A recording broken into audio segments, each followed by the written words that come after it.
Hello dear student, एक बार फिर से आपका स्वागत है यूट्यूब चैनल में। आज हम बात करेंगे व्यवस्थापिका के बारे में और व्यवस्थापिका के अंदर आज हम बात करेंगे ब्रिटेन की संसद के बारे में, संगठन और इसकी शक्तियों के बारे में। ब्रिटेन जो लेजिस्लेचर काउंसिल है उसकी क्या संगठन, क्या स्ट्रक्चर क्या है और उसके पास में कौन कौन से पावर है, बेसिक फंक्शन कौन कौन से है, उनके बारे में हम डिस्कस करेंगे। ये आपके जो बीए सेकेंड ईयर का फर्स्ट पेपर है उसका जो चैप्टर है व्यवस्थापिका, उसका इम्पोर्टेंट टॉपिक है।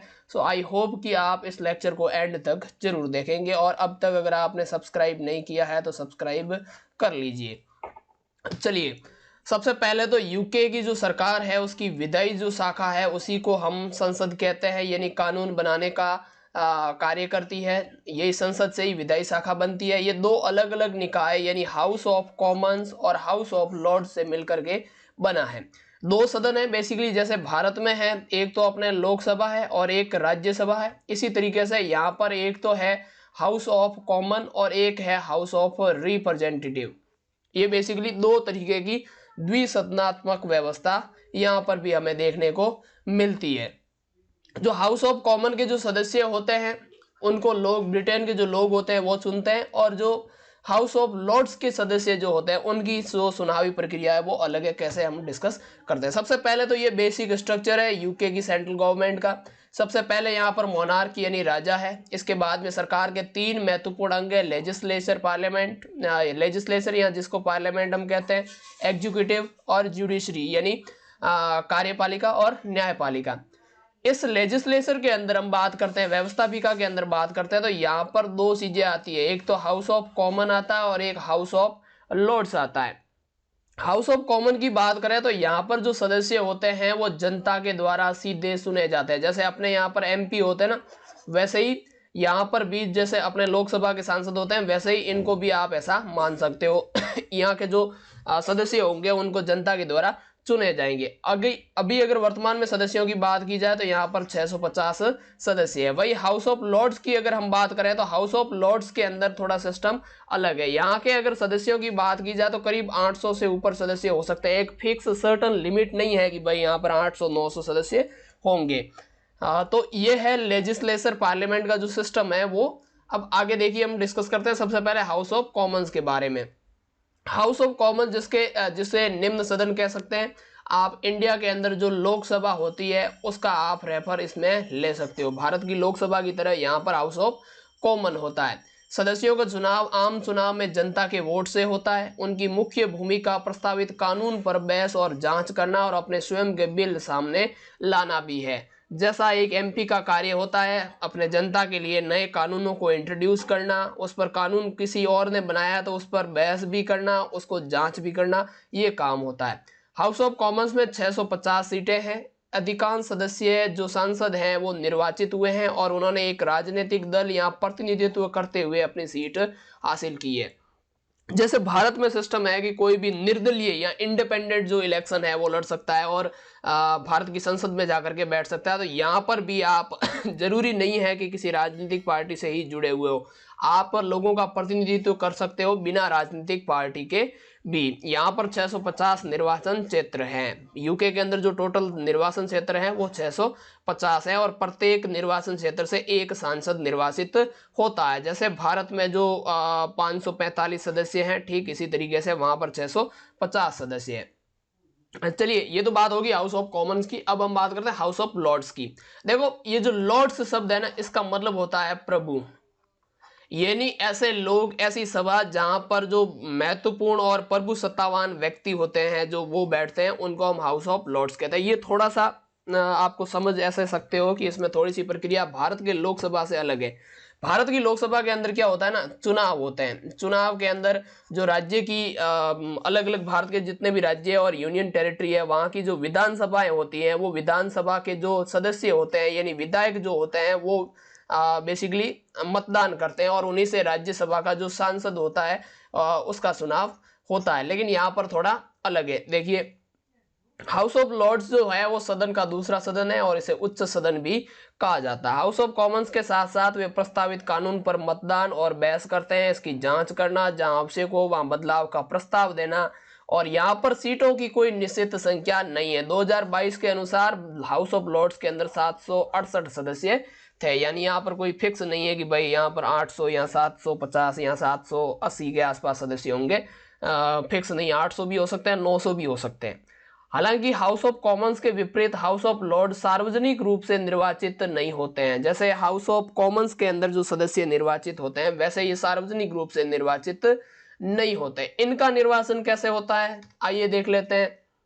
हाउस ऑफ लॉर्ड्स के जो कुछ सदस्य होते हैं वो वंशानुगत आते हैं, यानी उनके पिता जो थे वो ब्रिटिश पार्लियामेंट के अंदर थे, तो उसके बाद में उनके जो उत्तराधिकारी होंगे वो भी ब्रिटिश पार्लियामेंट के अंदर आ सकते हैं। और ऐसी कितनी सीटें, लगभग ऐसे 700 जो सदस्य हैं वो वंशानुगत तरीके से आए हैं। और केवल जो 92 जो सदस्य हैं वो अलग अलग तरीके से चुन करके आए। और अलग अलग तरीके से कैसे चुन करके आए, इनको चूज किया जाता है बेसिकली फ्रॉम एक्सपीरियंस मेंबर, यानी कि सब पहला पॉइंट हम यहाँ पर देख लेते हैं। एक्सपीरियंस मेंबर यानी आपको किसी भी, जैसे एजुकेशन का कोई एक्सपीरियंस है, लॉ का कोई एक्सपीरियंस है आपको, और अदर कोई बैकग्राउंड है आपका, और आप उसमें जैसे फाइनेंस वगैरह है उसमें एक्सपर्ट है, तो आप यहाँ पर ज्वाइन कर सकते हो। यहाँ पर आपको नामांकित भी किया जा सकता है। बेसिकली यहाँ के जो सदस्यों की नियुक्ति है वो राजा के द्वारा की जाती है। किंग यहाँ के सदस्यों की नियुक्ति करता है, इसलिए इनको हाउस ऑफ लॉर्ड्स भी कहा जाता है। इसके अलावा यहाँ पर जो 26 सीटें हैं वो रिजर्व होती है यूके के अंदर। जो अपने जो सर्च हैं, सर्च के अंदर जो बिशप हैं, जिनको हम आम भाषा के अंदर पादरी कहते हैं, जो ऐसे कह सकते हैं कि ईसाइयों के जो धर्म गुरु, उनके लिए 26 सीटें हमेशा रिजर्व रहती है। यूके के जो अलग अलग बड़े बड़े चर्च हैं वहां से सभी सदस्य सुन करके आते हैं। और इनको लॉर्ड ऑफ स्पिरिचुअल भी कहा जाता है। स्पिरिचुअल का मतलब होता है धार्मिक, ठीक है। तो इस तरीके से यहाँ पर हाउस ऑफ जो लॉर्ड्स है वहां के सदस्यों का चुनाव होता है। किस तरीके से, यानी कुछ सदस्य जो होते हैं वो वंशानुगत तरीके से आते हैं। दूसरे ऐसे सदस्यों को यहाँ पर नामांकित किया जाता है, यहाँ पर भेजा जाता है राजा के द्वारा, जिनको अलग अलग फील्ड का एक्सपीरियंस हो, जिसमें एजुकेशन है, लॉ है और फाइनेंस है। इसके अलावा 26 जो सीटें हैं वो लॉर्ड्स ऑफ स्पिरिचुअल के नाम से रिजर्व रहती है। यहाँ पर यूके के अलग अलग जो चर्च हैं बड़े बड़े, वहां पर जो बिशप होते हैं वो आकर के सदस्यता ग्रहण करते हैं, ठीक है। नाउ हम डिस्कस कर लेते हैं कि ब्रिटिश संसद के बेसिकली कार्य क्या है। तो ब्रिटिश संसद के 3 मुख्य कार्य हैं। जैसे पहला है कानून पारित करना, संसदीय जांच करना और मंत्रिमंडल प्रदान करना। राजा को बेसिकली ब्रिटिश पार्लियामेंट को सही से चलाने के लिए एक मंत्रिमंडल प्रदान करना, यह भी ब्रिटिश की जो संसद है उसका कार्य। अब यहाँ पर संसदीय जांच का मतलब है कि जैसे कार्यपालिका अपना कार्य सही से कर रही है या नहीं कर रही है, उसकी जो नीतियां हैं उनके बारे में जांच वगैरह करना, ये भी इन्हीं का कार्य है, ठीक है। और बाकी क्या होता है कि कानूनों को अलग अलग तरीके से, अगर कोई कानून भी ला रहा है तो उस पर बहस करना कि भाई ये कानून सही हो सकता है या फिर गलत भी हो सकता है।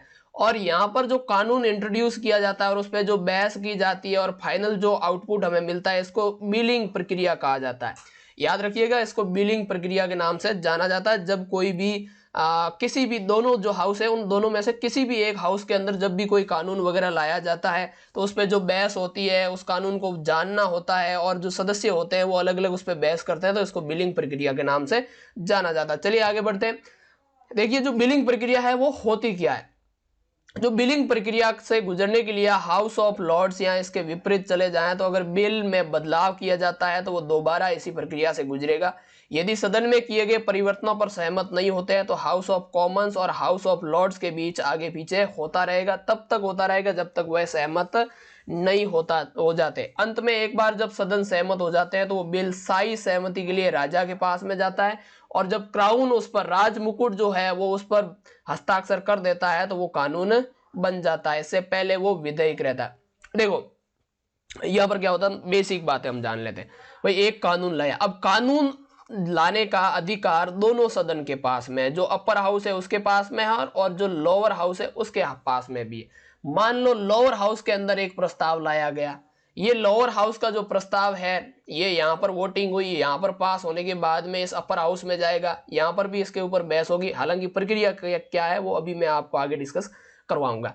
तो यहाँ से यहाँ पर क्या, आपने जैसे लोकसभा से राज्यसभा में जाता ना, वो सेम प्रोसेस यहाँ पर भी है। जब यह दोनों ही सदन संसद के अंदर दोनों ही जो सदन है वो सहमत हो जाते हैं, तब ये फाइनल किसके पास में जाता है, क्राउन के पास में जाता है। अपने यहाँ पर फाइनल किसके पास में जाता है, प्रेसिडेंट के पास में जाता है। तो अपने यहाँ पर प्रेसिडेंट जब उस पर हस्ताक्षर करता है तो वो विधेयक जो है वो कानून बन जाता है, और यहाँ पर जो राजा होता है वो उस पर हस्ताक्षर करता है तो वो कानून बन जाता है। देखिए ये जो होती है प्रक्रिया, जो बिलिंग प्रक्रिया वो लाई जाती है, इसमें बेसिकली जो पहला वाचन है यानी पहला जो स्टेप है वो ये होता है कि जो विधेयक लाया गया उसको रखा जाता है। उस पर पहले आपको कोई भी टीका टिप्पणी नहीं करनी, आपको उसे पहले पढ़ना है। इसके बाद में दूसरा जो है विधेयक पर बहस होनी है, यानी अब आपने पढ़ लिया, अब आप उस पर बहस कर सकते हो, लेकिन कोई संशोधन नहीं किया जा सकता। अब आपने बहस भी कर ली है, अब आप फाइनल आउटपुट पर पहुंच गए, तो अब विधेयक में संशोधन भी किया जा सकता है। अब जो परिवर्तनों के साथ में जो संशोधन हुआ है, ये जो सूचना है ये संबंधित सदन को दी जानी चाहिए। मान लो ये कानून है किसी पे कोई भी लॉ बनाने के लिए, मान लो अपर हाउस ने, देखो ब्रिटेन के अंदर क्या होता है ना, अपर हाउस और लोअर हाउस दोनों को अधिकार होता है कि वो कानून लाने के लिए एक विधेयक ला सकते हैं, कानून बनाने के लिए बेसिकली। तो मान लो किसी अपर हाउस ने कोई कानून लाया है और उसको लोअर हाउस के अंदर सदस्यों ने संबंधित कोई परिवर्तन के लिए कहा है, तो इसको वापस जो अपर हाउस है उसको सूचना देनी होगी कि आपने जो ये कानून बनाया था उसके अंदर जो ये दूसरा पॉइंट है, इसमें सदस्यों ने ये जो पॉइंट है इसमें कुछ परिवर्तन करने के लिए कहा है, इसलिए आप इसमें परिवर्तन करें या फिर आप अपने विचार रखें। फिर क्या किया जाता है, ये इसके बाद में अंतिम बहस होती है और फिर परिवर्तन किया जाता है। बेसिकली क्या होता है ना, सीधे शब्दों में समझे तो पहले विधेयक लाया एक, उसको पहले रखा और फिर कहा कि आप इसको पढ़ें, और सदस्यों ने पूरा पढ़ा। अब दूसरा स्टेप ये होगा कि वो इस पर बहस करेंगे। तीसरा स्टेप ये होगा कि उस पर कुछ संशोधन किया जाएगा। चौथा स्टेप ये होगा कि आपने जो भी संशोधन किया है इसकी जो संबंधित सदन है उसको सूचना देना। और जो लास्ट वाला स्टेप है ये होगा स्टेप ये होगा कि जो आपने लास्ट में जो अंतिम बहस की है या फिर आपने जो संशोधन के लिए कहा है उसमें अंतिम बहस होगी, और जो भी परिवर्तन किया गया है उसको या तो स्वीकार करना है, या फिर अगर स्वीकार नहीं होता है, सदस्य आपस में समन्वय नहीं बनाते हैं, तो फिर वो वहीं लटकता रहेगा। मतलब देखो एक कानून लाया अपर हाउस ने, ये कानून अपर हाउस में तो पास हो गया लेकिन लोअर हाउस के अंदर पास नहीं हो पाया, तो फिर ये कानून नहीं बन सकता। अब मान लो अगर लोअर हाउस ने कुछ कानून लाया है तो ये लोअर हाउस में पास हो गया और अपर हाउस में पास नहीं हुआ, तो भी ये लटकता रहेगा। यानी दोनों हाउस के अंदर, दोनों सदनों के अंदर कानून का पास होना जरूरी है। सो ये थी ब्रिटेन की संसद, यहाँ की जो किस प्रकार से इसका स्ट्रक्चर होता है, यहाँ पर विधेयक लाने का क्या तरीका है, इसके बारे में हमने डिस्कस किया। आई होप कि आपको समझ में आ गया होगा। हम जल्द ही नेक्स्ट लेक्चर के अंदर मिलेंगे। तब तक के लिए आप इस चैनल को सब्सक्राइब जरूर कर लीजिए, और हम जल्द ही नए लेक्चर में मिलेंगे जहां पर हम इसके अगले वाला जो यूनिट है उसी के बारे में डिस्कस करेंगे। जय हिंद।